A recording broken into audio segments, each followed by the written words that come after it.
This Week in America, website This Week in America. Thank you for joining us on the program today. Back with us, an old friend, Robert Maxxim, the author of the Legacy series, which we'll talk about in the program today. He experienced several sleep time visits to other worlds as a child, witnessed countless alien craft. These visions continue to date in both wake and sleep states. He studied concert piano starting at age 3, changed his calling to science following his visionary experiences. The book series Legacy is the culmination of these experiences shared with the world for the first time. He currently lives and works in Illinois, working in the field of information technology and science of life mentoring, and he's back with us on the program. Robert Maxxim. Robert, welcome back to the show. Great to have you back with us. It's awesome to be here. Thank you, Rick. So many interesting things to talk about on the program today, and we have questions from some listeners that we'll be incorporating during the course of the program. Robert will, of course, be back with us, and if you would like to submit a question, just go to the website, thisweekinamerica.us. There's contact information there.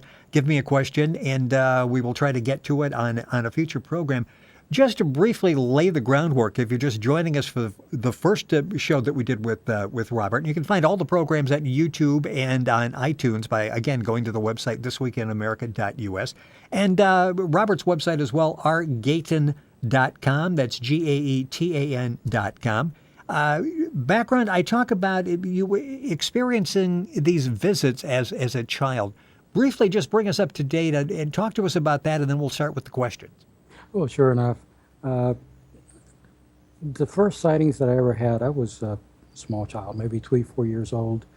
And I really didn't understand what was going on or what those things were. Eventually, I learned a little bit about science fiction, UFOs, and knew they were out there. One night, I saw dozens of them up in the sky. Shortly after that, I had a sleep time experience where I visited other worlds. These were experiences that were continuing, spiritual worlds, physical worlds, some near, some very far.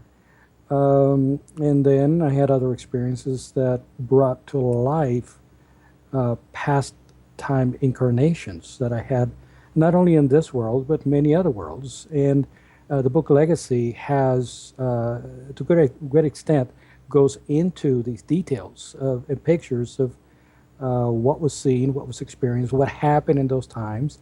So basically, that's what Legacy is all about, and including the lessons I learned along the way. And if you go to the website, rgaetan.com, that's GAETAN.com, once you go there and you check out the information, you're really going to be blown away with the pictures, with the information, with the scientific fact that's there. I mentioned we have some listener questions. This comes from a listener in Chicago. Mm-hmm. Why do you feel you were chosen? Well, I think that we are all chosen. And it's a matter of whether you have your radio turned on or you don't. Most of us spend our life listening to what we could call our lower self, our own physical instincts, our desires, and we never listen to the other side, which is the small, still voice, which in fundamental terms is basically the spirit within. And that's something that should be listened to. I made every effort to turn my life around and start listening to that voice. And before I knew it, that this was going on. I have since learned that that still small voice is basically the reason for living. Living is not spending your life watching TV or enjoying the latest car model, or as some people say, living the life or live it once. That is not why we're here. We're here to learn about the spirit within, grow spiritually, and eventually evolve out of this world, and not live ignorant to the fact that the past influences the present, and the present will determine the future. This is a multi-part question. I'll read all of those, then we'll go back and touch on those. You did the first part. Why do you feel you were chosen? How common? How did you know the experience was real? Mm-hmm. And the reactions of others when you told them. And I think you might have addressed the how common. If we're receptive, it is fairly common, I think you said. It is, and a lot of people are surprised. Sometimes folks will have an experience that they cannot explain. They will think, oh, it was just a dream or my imagination. No, it was not. People need to take this seriously. That the images they see during the sleep time or during the daytime, realizations they have, feelings they have, this is all conglomeration of past experiences. And if they start studying the proper science to understand this stuff, then it will all begin to make sense. When did you realize this experience was real? As a young child, having that, you could maybe go, that's a nightmare. That's really not actually happening. How did you know it was real and it was in fact happening? Well, I wasn't really aware of what it was. I thought it was some atmospheric anomaly. I almost sounded like a Man in Black. It's gas from the Earth, reflecting the planet Venus, whatever. I had that type of mentality until things began to amount, and I began to have physical sightings. There was one night I was driving down Santa Ana Freeway down towards San Diego. I had a pilot in the back seat, another friend of mine in the back seat. We had a sighting, and of course, having somebody from the Air Force that can identify our type of craft and what is and what isn't, that was very helpful. So that's how I kind of got into the loop of realizing, this stuff is real. This stuff is not it's not a fluke. And also the craft that I saw in my visions were the craft that I have been seeing time and time and time again. As a matter of fact, I'm sure we'll get to some slides. I have some slides to show you that will show these craft. Robert Maxxim is our guest on This Week in America. The book series we're talking about is Legacy. The information, it's available, of course, all across the country in bookstores. His website is rgaetan.com. That's GAETAN.com. You can link onto our website and go directly there. Leads us to another question, basically what you were talking about. Do UFOs exist? Is there life on other planets? And if so, why have they not tried to contact us? Yes to the first two. And the reason of contact is something that's very extensive, but there is such a thing as a prime directive. You never expose something until people are ready. Now, is this world ready? I want to say not quite yet. The word is just getting out. Most people are not afraid of UFOs. However, people are afraid of changing the future, changing their lifestyles. And if these people come among us, do you think they're going to like football? Do you think they're going to like watching boxing matches? Absolutely not. These are more spiritual beings. And we just don't jive, if we could put it right that way, Now, with the Prime Directive, we also have to understand why we are here. Now, many years ago, we were placed on this world because of our spiritual challenge. We were more physically minded than spiritually minded, so we didn't fit the mold with the rest of the galaxy. So this is kind of like a prison world. And we're here to work out our own peace, to understand ourselves, be honest with our feelings, understand them, and make the proper choice. Don't give in to your negative feelings. Just know they're there, study them, put them out of phase with something positive, and progress, evolve. We really will not be allowed to go amongst these worlds until we have learned the science of life and learned to be not just kind with one another, but practice spirituality. Not live day to day for the enjoyment of the physical and pleasure, but find the pleasure in the things of, shall we say, the things of heaven. So someday when the time is right, we will actually have this encounter that we're looking forward to. That's right. Now, there have been a lot of sightings. There have been a lot of landings throughout the world. There have been some conspiracy ideas that the government is in cahoots with aliens. There is some credence to some of that going on, shooting down UFOs, taking them captive, and I do have friends that can witness to that. I can't go into too many details, but yes, those contacts have been made, and there are a lot of individuals that are hoping that an alien landing happens, and that's going to supposedly fix the world and peace for everyone. Doesn't work that way. If a more highly developed race, and this is why I wrote Legacy, by the way, it's all based on this concept of landings. If they come, can you imagine the impact it will have on a financial system, on our belief system? Some folks will be for it, some others will not. Folks that are in positions of power, this is not going to be very convenient for them. They're going to be opposed to it. This has happened in the past. They have come amongst us. Atlantis, Lemuria. I mean, how many times have these beings come among us? And just because people's ego didn't want to give up power, they not only sent them away, but ended up destroying the civilization that was set up. More details about that in the Legacy book, but it goes to prove that if there were supposed to be a landing today, it would be disastrous for humanity. We first have to learn to get along with one another, live for spirit, not live to defend ourselves, and be something.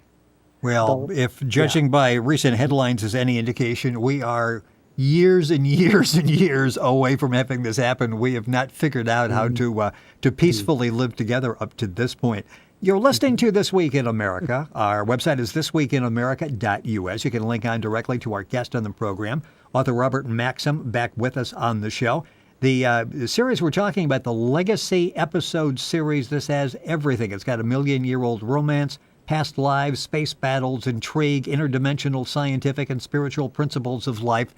It's got it all. It's an exciting series, and you'll find information available, of course, at Amazon, any of the major bookstores. At Robert's website, rgaetan, GAETAN.com, and all that available by going to our website, thisweekinamerica.us. Time always goes by so quickly. Let's take one more question, and then and we've got a YouTube version of this where we'll have the pictures that Robert is going to show us. This comes from a listener in Atlanta. Do you have any control over the visions? Is there any pattern as to when they occur? Well, yes and no. For the most part, the conscious mind in this physical experience doesn't really have much control.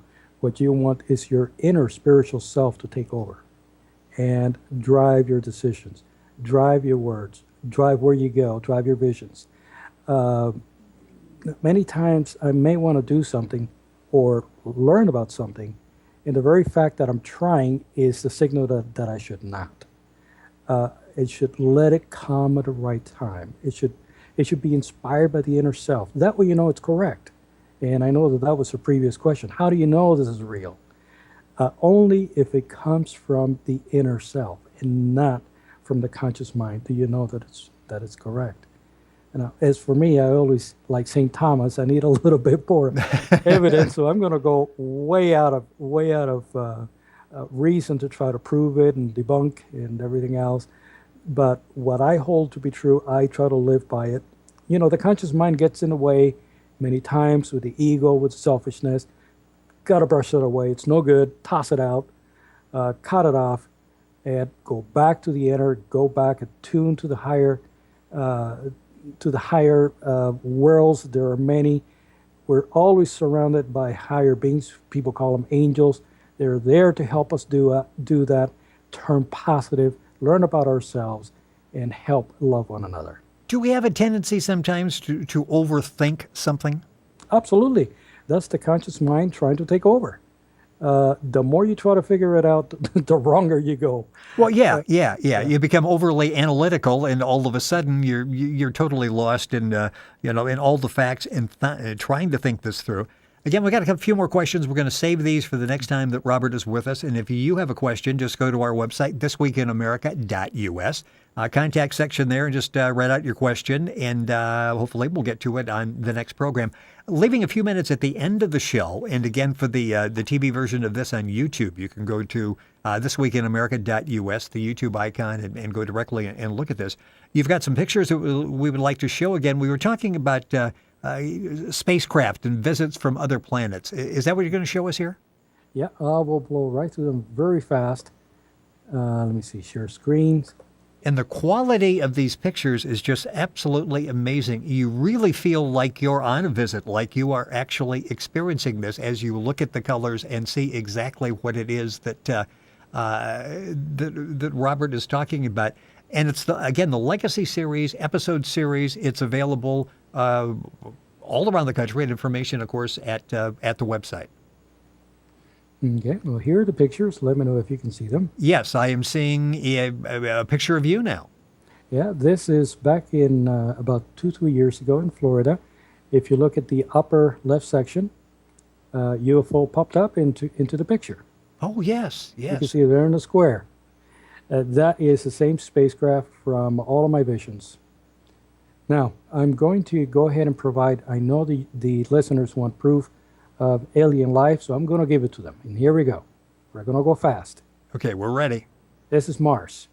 This is from one of the landers. You could see what appears to be a valve and a valve handle. This is on the ground. This is not an imprint from the lander's mechanism.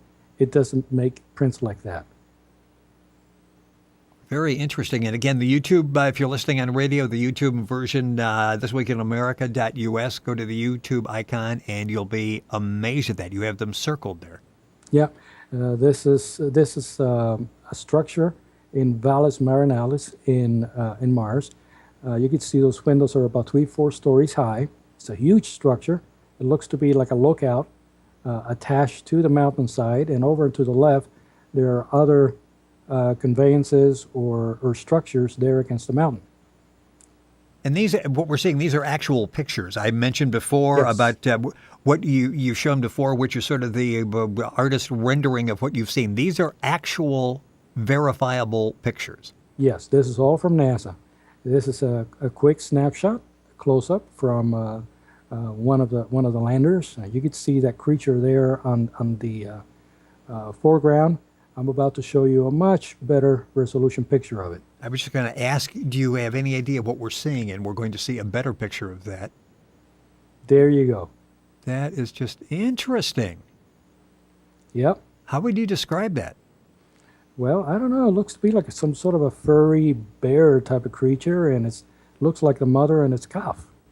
And they show it very clearly in the original picture, but when you blow it up, it definitely shows a lot more detail. Now, there's more. This has been flying around the internet quite a bit, and I can't find anything wrong with the picture.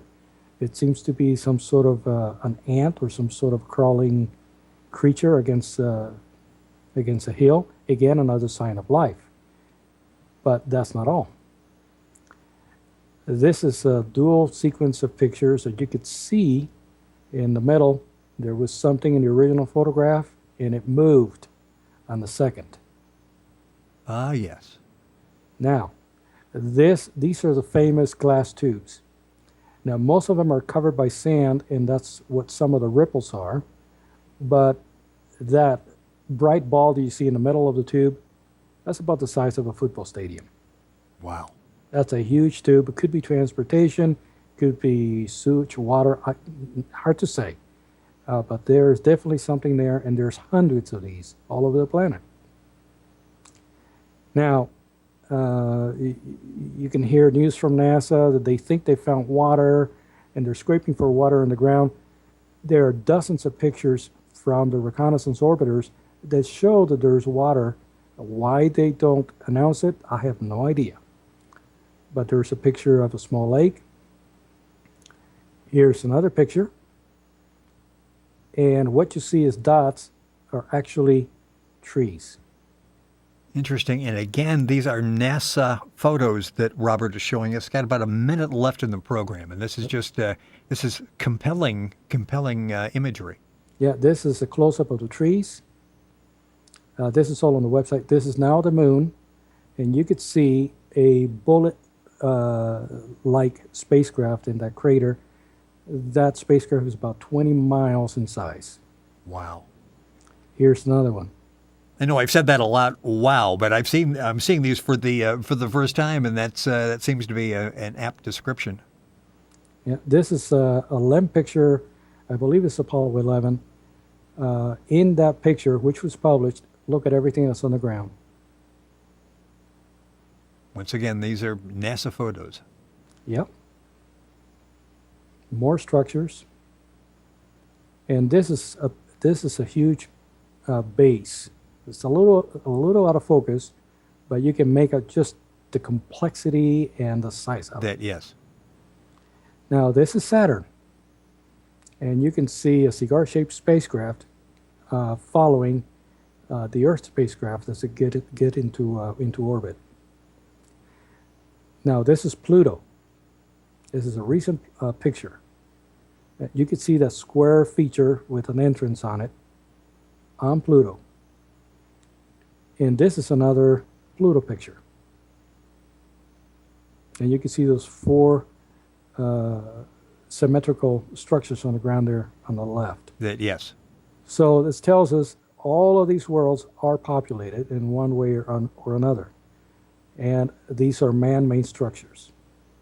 Now, I mentioned that we'll have these in the YouTube channel. You also have these pictures. We can find them at your website? Yes. And again, just go to Gaetan, GAETAN.com. And you can link on directly by going to our website, thisweekinamerica.us.